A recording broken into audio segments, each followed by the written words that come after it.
Hey, Joe, I remember you saying last week you plan to cross-train both the tackles at the right and the left-hand side. I'm curious about a guy like Nick Gates. You guys signed him to some pretty big money over the weekend. Is he going to be working at both tackle spots? Does he figure it in its center? What's kind of the plan there? One of the strengths of Nick is, really his position flexibility. He's definitely a guy that could factor at any of the 5 positions of the offensive line. But, priority right now is giving him a chance to compete, for a starting position, really at any one of those 5 spots. So as coaches, we have to do a good job of mapping out how we're going to allocate his snaps and reps on the field between primarily center and tackle and give him a fair shot at both. We're going to work him day by day based on what the priority for him is. And, it'll start shaking out once the pad's going and we get hit. Thanks. Duggan, you can go ahead with your question. Hey, Joe. Actually, I got a follow-up on that then. So with Nick, he's never played center. So what about his skill set do you think lends himself to that position? You know what? He's a guy who's got good athletic abilities, good length. He's definitely a smart player that want to make sure that we give him the opportunity to get inside and operate in that signal caller mode of playing the center. But you're right. For him and Shane both, neither one have really played a significant amount of center. So training is part of it right now. We're putting them through everything we would with any one of our centers. And Colombo has to dedicate a little bit extra time to those guys to make sure he's getting them some basics, and building on what they know about the position. Speaking of basics, have you literally seen him snap a football yet? Have you been able to do that? We have. Between the walkthroughs we had the last few nights, footballs are out in the field. We're allowed to have, some – I obviously at a controlled tempo, but some basic drills we can operate, watch QB center exchanges. So, we've watched them, all snap balls, all work with the quarterbacks. Of course, at this point, we're sitting out there in our underwear, and really the real test comes when the pads come on. Zach, you can go ahead with your question. Hey, Joe. You guys did officially bring back Marcus Golden now. I'm curious, what does it mean to have him back in the fold? And then you obviously have a lot of young pass rushers in that group. What does it mean to have him in the building to help those guys, and what kind of progress have you seen from those guys in general? Well, look, I'm excited Marcus is back in the building with us. Obviously it's the first time I've had to work with him on a personal note. But obviously his reputation throughout the league is a very solid one. He was someone we wanted to have on the team. We're lucky it worked out the way it is. At this point right now, like all the other players, we're giving them a chance to acclimate and really catch up with our systems and just get going and compete in full speed in about a week or so. Joe, the last time we talked to you was Friday, and you guys had 90 men on the roster. Sounded like you were going to go that way. Is there a specific reason why you guys chose to go to 80? You know what? Long story short, it was what was best for us to be able to evaluate everybody as a whole and really build the progression. Look, ultimately, I wish we could have gone with 90 the entire way through like a traditional camp. That's not the rules in place right now. It presents some logistical issues for you. Both facilities-wise and how you can map out coordinating different players working with each other. We wanted to make sure that we gave everyone a chance to get out there on the field and really take a look at them and work. And, after, a duration of time, we felt it was best for the team's development to move to 80. Art? Hey, Joe. How's it going? Good, Art. How you doing today? All right. I'm just curious, when you do your walkthroughs now, when you have the full team, how much of it is full team out there, 22 guys, or do you separate it by position? Are you looking full offense? Just to give a sense of what those walkthroughs are looking like this early in camp. Yeah, they're really a slower version of practice. We start out an individual, and we just group them with their position coaches, and we want to work at obviously a much slower pace, much controlled pace, but the fundamentals that we're teaching and give them a chance to walk through at a slow pace. And then they get to go on the field the next day within our conditioning periods, all right, and through the agility period within this conditioning, operate those drills at really a full speed. So we get to teach them and they get to carry it on out. We build in some group time where we combine multiple positions together to get them work, whether that be a quarterback with the receivers, maybe tight ends next to tackles, talking about different block combinations. A great deal of this is really being run on air or for defense. They're lined up across from trash cans or maybe coaches posing as players to give us a sense of a formation that they can line up and make checks to. We do have a limited amount of team reps at the end just to get 22 on the field at the same time. And really the biggest emphasis on that right there is communication. We can't go at full tempo. We don't want to expose any of our players to injury or something that they're not ready for. It's a teaching phase of what we're in right now. But building in the communication and just the identification being on the field and working with your teammates, we think that's valuable to put all 22 together. But it doesn't look tempo-wise anything what you'd expect practice to look like. It really is, a controlled walk-through tempo that we can kind of just get guys moving and really familiar with our schemes and systems and how practice will flow once we go full speed. Gotcha. Thanks. Patty. Hi, Coach. How are you? Good, Patty. How you doing today? I'm doing well, thanks. I just want to go back to the Marcus Golden question for a moment, if I could. You have quite a few pass rushers, which I suppose is a good problem. I'm just wondering, given the roles that some of these guys played last year, the addition of Kyler Fackrell, the addition of Carter Coughlin, and some of the guys you drafted, do you anticipate just kind of expanding their roles? Is it going to be more of a committee effort, or do you anticipate maybe at this point, focusing on one or two or maybe three guys to kind of build that core of the pass rush? Well, Pat, I think the thing is, even though we have a lot of guys listed at maybe the same position group, they all have different skill sets. So along with that, we have different packages that we can build in based on who the opponent is that week. We talk a lot about doing more on the field.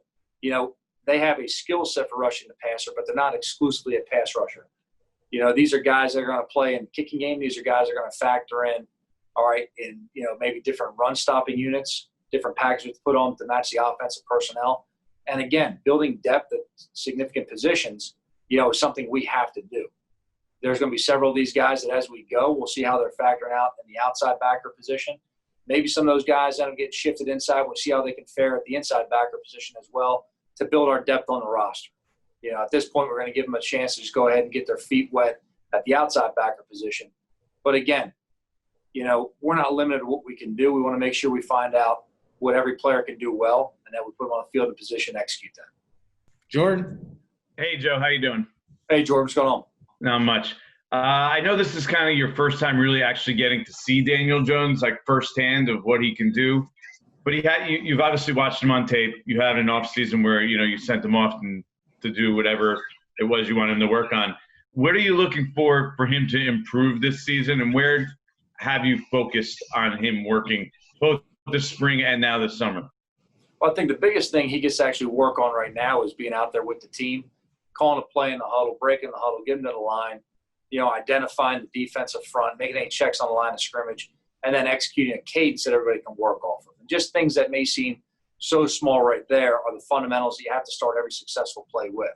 So the biggest thing he's been able to do right now is just be in the group with the team and then to hear his voice. Along with Colton, Cooper, and Alex, it's very important for everyone to hear our quarterback's cadence. They're all unique in their own way.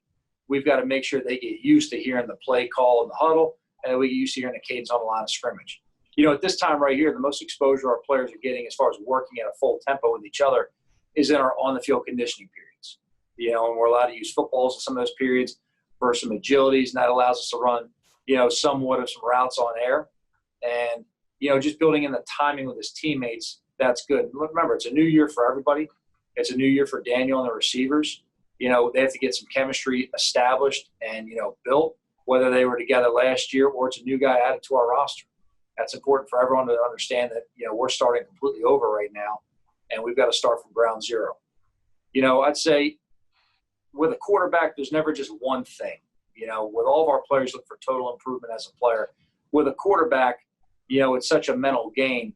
It's really the grasping and the understanding. If it was somebody's second year in the same offense, you'd want to see their command of that offense on the field. For Daniel, we have to be fair. This is a new offense. It's a new system, new scheme for him. He's had a limited amount of walkthroughs of actually being on the field able to do this. At this point, I'm just looking to see his progress day by day and not compare him to anywhere he was last year. It is the process of him calling plays that you talk about. Obviously, the verbiage is different, but is that process much different than what he was used to last year? I don't think it's terribly different, Jordan. But obviously, there's always a unique, communication set. You have Jason calling plays in his ear now. Then he's going to call a huddle. And he's got 10 guys looking at him, and they've got to hear it a different way. The difference in the language always ties in a difference in how you can say it and present it to the team. You want to say in a certain rhythm that they get used to hearing, everything from the personnel to the formation, the protection, the play call, and then what the cadence is going to be on before they break the huddle. And while that sounds very simple, Imagine doing it. Well, this year may be slightly different, but imagine doing it with 85,000 people screaming in your ears you're doing it. It's important for the other 10 guys in the huddle to understand how he presents the play and how he breaks it up and phrases it so that all the words don't run together. It's important in a huddle that everybody understands not every word speaks to me. You have to decipher and pick which direct words speak to you on each play and what really tells you what your assignment is. So it's important that he develops, that cadence in the huddle of how he presents those plays. In terms of exactly, Jordan, how he did it last year, I wasn't here. But I would say the generalities of receiving a play and giving a play, that's obviously right there something that, he has some experience with. We're going to take 5 more. Charles, you can go ahead. Hey, Joe. Now that you've had some time to look at your group of defensive linemen and edge rushers, how do you feel about this group's ability to get home with four pass rushers? Or is this a situation where you look at and you think we might have to get creative with some of our blitzes? And also, how big of an emphasis do you put on sacks versus just getting pressure and flushing the quarterback out of the pocket?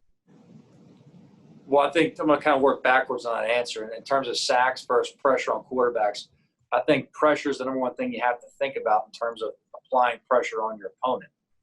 Forcing the quarterback in a bad situation. Would you love to go ahead and have a sack every time? Absolutely. But there's a reason in the National Football League why the all-time record isn't 50 per year. They're tough to come by. The ultimate thing is making the quarterback operate faster than they want to, okay, and making decisions quicker than they absolutely want to. Now, in terms of are we going to have 4 rushers? Are we going to have multiple rushers? What are we going to do? We're never going to cap ourselves on creativity. And that's something that, Pat and his staff are going to always look for the best way to match up our opponents. Every opponent's unique and different. I will say this, to a man, every one of our defensive linemen has really come in here, all right, physically in a position to train. And there's a difference between being in shape and training. Being in shape, all of us can go to 24-hour fitness, get on a treadmill, hit a sustained thing that we're all in shape, okay? But to train your body to be able to go out in the field for 60 minutes and play with that kind of high volume and high intensity, you have to start out with your body in a certain amount of shape. And as I saw our defensive line walking in, even though for a lot of them it was the first time I got to meet them in person, you've seen tape on these guys. You obviously seen a number of pictures on these guys. You know what their body used to look like. When they walked in, it was evident all of them have worked, put themselves in the kind of shape that they can start training for football. So now we're in training camp. So I'm very pleased with the urgency they came in with. I'm very pleased with that group in terms of how they're working together right now, all right, and how they're working together. But game by game, we'll really decide whether it's 4, whether it's multiple, and that'll change by situations as well. Dunleavy? Hey, Joe, two roster notes. What made Chandler Catanzaro the right kicker out of retirement? I'm sure you saw there was some speculation you would go with somebody like Gostkowski or Nick Folk. So what made an unretiring Chandler the right guy? And then when the ramp-up period is over and practices start, do you expect Leonard Williams to be out there? I'm going to give him the opportunity day by day. He's working with our trainers. He's doing everything he possibly can to get on the field as fast as possible. So, look, we know he's doing all the right things. I'm not a doctor. When they tell me he's cleared to go, then we'll go ahead and we'll acclimate into practice accordingly. In terms of Chandler, look, Chandler has the opportunity to come in here and compete for a job like everybody else. I obviously have some experience in the league with Chandler of going against them. It's a small league. There's 32 kickers, per week on rosters. So who's out there. He's had some very good seasons, in this stadium. So Chandler's someone that I've known about for a long time, going back to when he came out of Clemson. We're excited to have him here. He's going to have the opportunity to go on the field and demonstrate what he's capable of doing. In terms of retirement, that was something that once he decided that he wanted to make a comeback and we were notified that he was off a retired list, he was somebody that, we talked about and we thought he was a good fit to get going with. Schwartz. Joe, you come from a program in New England that was generally considered to be one step ahead a lot of the times with deployment of personnel, roster, coaching, all these things, the way you orchestrated a pass rush. How important do you think that's going to be for you with this team to kind of be one step ahead, be sharp, assemble a pass rush? You brought Golden in, just kind of being one step ahead. You have a very inexperienced team in a very unusual situation. I'd say this. obviously we all have a past different places, every coach and every player. It's important what we've learned from other places, but anything we've done anywhere before here is completely irrelevant. It's only about the New York Giants that matters right now. So, but in terms of being one step ahead, I think everybody in this league is trying to always have a competitive advantage by being one step ahead. We're always trying to make moves that we think are best for our team. We try to look ahead in terms of situations or scenarios that may arise, Paul. We're always thinking about our total team depth. We're thinking about our 53 and then the practice squad beyond that, which this year obviously has more flexibility than in the past. So it really almost expands your roster right there. So it's important for us to really evaluate our players correctly and then know who's on the street or on other rosters and evaluate them correctly so that when they become available in some way, shape, or form, we can make the right decisions. You know, in terms of how we use players, to be honest with you, I think the whole thing with being, you know, a step ahead with a competitive advantage is just from the beginning, identifying what they do well and give them an opportunity to play in multiple spots. So when the time comes, they have to use different skill sets, they're ready to go. You know, and that's the way we really want to train our players from the beginning, is make sure they have exposure to all of our different positions that they may fit into and schemes and calls that they can operate fast when the time arises.